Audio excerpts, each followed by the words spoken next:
अब हम पढ़ेंगे लेट 19th सेंचुरी कॉलोनाइलिज्म। 19वीं सदी के जो आखिर में जो उपनिवेशवाद आया उसको हम देखेंगे।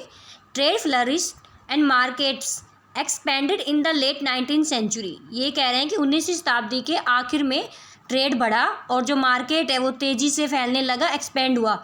But this was not only a period of expanding trade and increase prosperity. लेकिन ये सिर्फ ये नहीं था कि जो ट्रेड है वो फैल रहा है और जो प्रोस्पेरिटी है, जो हमारी संपन्नता का दौर ही नहीं था। इट मीन्स हम लेट 19th सेंचुरी सिर्फ इतना नहीं कह सकते कि इस टाइम पे ट्रेड फैला और जो प्रोस्पेरिटी है वो आई। Okay, it is important to realise that there was a darker side to this process. इसकी एक डार्कर साइड भी थी जिसको हम नज़रअंदाज नहीं कर सकते हैं। ठीक है, क्या थी वो डार्कर साइड देखेंगे हम। In many parts of the world, पूरे जो वर्ल्ड है उसके मैनी पार्ट्स में, the expansion of trade and a closer relationship with the world economy also meant a loss of freedoms and livelihoods. देखिए, व्यापार में एक्सपेंड हो रहा है, ट्रेड हो रहा है, अच्छी बात है। और जो हमारा पूरा वर्ल्ड ट्रेड है उसमें निकट आ रहे हैं ये लोग आपस में। ठीक है, निकट आ रहे हैं। इट मीन्स एक कंट्री जो पावरफुल है वो अपने से कम पावरफुल कंट्री के ऊपर कॉलोनाइज्म बना रही है, उनको अपनी कॉलोनी बना रही है। जैसे ब्रिटिशर्स ने इंडिया को कॉलोनी बनाया, ब्रिटिशर्स ने उस टाइम पे अमेरिका को कॉलोनी बनाया। क्यों? क्योंकि यूरोप उस टाइम पे एक बहुत ही पावरफुल था, ब्रिटेन जो है वो पावरफुल कंट्री था। तो उसके लिए तो अच्छा था, ब्रिटेन के लिए तो बहुत अच्छा हो रखा था यूरोप कंट्रीज़ के लिए कि वो ट्रेड अच्छा कर रहे थे, उनका इंडस्ट्रीज़ बहुत ज़्यादा डेवलप हो रही थी, उनके लिए बहुत अच्छा था।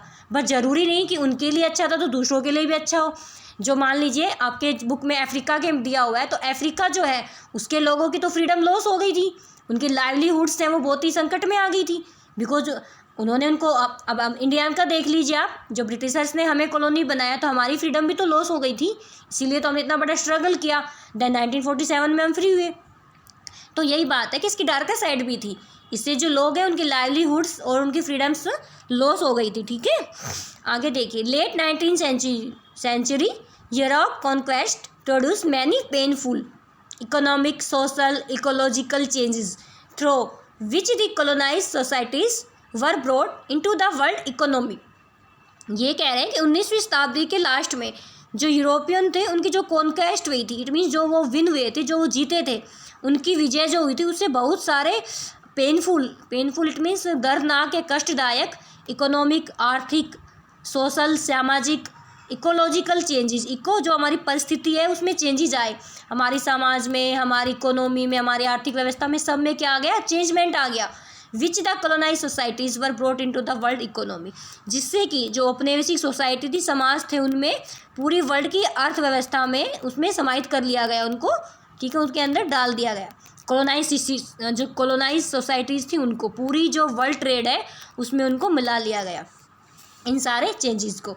आगे देखिए, look at the map of Africa. अब देखिए इधर आपके अफ्रीका का मैप दिया हुआ है इसमें। ठीक है, you will see some countries borders run straight. आप इस मैप में देखेंगे कि कुछ देशों की सीमाएं तो बिल्कुल सीधी हैं, ठीक है, बिल्कुल straight, as they if they were drawn using a ruler. ऐसा लगता है कि जैसे कि वो स्केल के थ्रू खींचा गया हो, कि स्केल लिया और इनमें उन्होंने बॉर्डर्स बना दी। कल मैंने आपको ये बताया भी था। Well in fact this was almost how rival European powers in Africa drive up the borders demarcating their respective territories.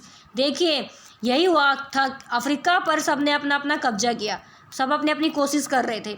जो यूरोपीय पावर्स है उन सब ने, तो उन्होंने अपने अपने टेरिटरी, अपने अपने रीजन्स डिवाइड कर लिए स्केल की सहायता से। 1885 the big European powers met in Berlin. 1885 में यूरोप की जितनी भी बिग पावर्स थी सब लोग बर्लिन में इकट्ठे हुए, एक बैठक हुई बर्लिन में। Carving up of Africa between them. उन्होंने कहा कि जो अफ्रीका का नक्शा है ना उसको हम बिल्कुल वहाँ पे लाइनें खींच देंगे और आपस में उसको क्या कर लेंगे, डिवाइड कर लेंगे। ये देखिए, ये जो मैप है इसमें बिल्कुल दिया हुआ है। ठीक है, सारे आप देखिए अलग अलग कलर से। जो बेल्जियम है वो हल्का सा दिया हुआ है, ये बेल्जियम का, ये बेल्जियम है, यहाँ पे Congo free state Belgium Congo लिखा हुआ है, ये देखिए। सेकंड नंबर पे ब्रिटिश, तो जो येलो कलर है वो ब्रिटिश है। Northern Rhodesia, southern Rhodesia, Nigeria, Egypt, ये सब किसके अंडर में थे? ब्रिटिश के अंडर में थे। फिर फ्रेंच कॉलोनी दी हुई है, देखिए फ्रेंच कॉलोनी जो है पर्पल कलर है ये दिया हुआ है। Algeria, Morocco, French Sudan, French equatorial Africa, French west Africa, ये दिया हुआ है। देखिए फ्रेंच। फिर जर्मन में दिया हुआ है, जर्मन में भी आप देखिए। फिर इटालियन में दिया हुआ है लाइट ग्रीन, इटली में लीबिया, और ये यहाँ पे थोड़ा इटालियन सोमरलैंड ये दे रखा है। तो आप ये मैप करिएगा अच्छे से, इसमें अलग अलग का दे रखा है किसके ऊपर, किस सिटी के ऊपर कौन सी यूरोपीय पावर ने अपना कंट्रोल कर रखा था। Britain and France made vast additions to their overseas territories in the late 19th century. ये कह रहे हैं 19वीं सदी के लेट में, आखिरी में ब्रिटेन और फ्रांस ने अपना शासन चलाने के लिए जो विदेशी है उसकी, मतलब जो अदर विदेशी, इट मीन जो इनका देश नहीं है, बाहर वाली जो कंट्रीज़ है उनके थ्रू अपनी टेरिटरीज़ को ओवरसीज बहुत ही बढ़ा लिया था ब्रिटेन और फ्रांस ने। इट मीन्स इन्होंने सबसे ज़्यादा कॉलोनी बना ली थी। Belgium and Germany became new colony powers. अब बेल्जियम और जर्मनी है वो नए कॉलोनीज पावर, औपनिवेशिक ताकतों के रूप में सामने आए। पहले ब्रिटेन फ्रांस ने बनाया, फिर बेल्जियम और जर्मनी भी आ गए कि हम भी हैं पावर्स में। The US also became a colonial power in the late 1890s। 1890 के लास्ट में जो यूएस है, संयुक्त राज्य अमेरिका, ये भी एक औपनिवेशिक पावर बन गया। ठीक है, इट मीन्स ये चार, Britain, France, Belgium, Germany and US, ये जो है ये उस टाइम पे पावर्स में थे। इन्होंने अपनी अपनी कॉलोनी डिवाइड कर ली थी अफ्रीका में। Let us look at one example of the destructive impact of colonialism on the economy and livelihoods of colonise people.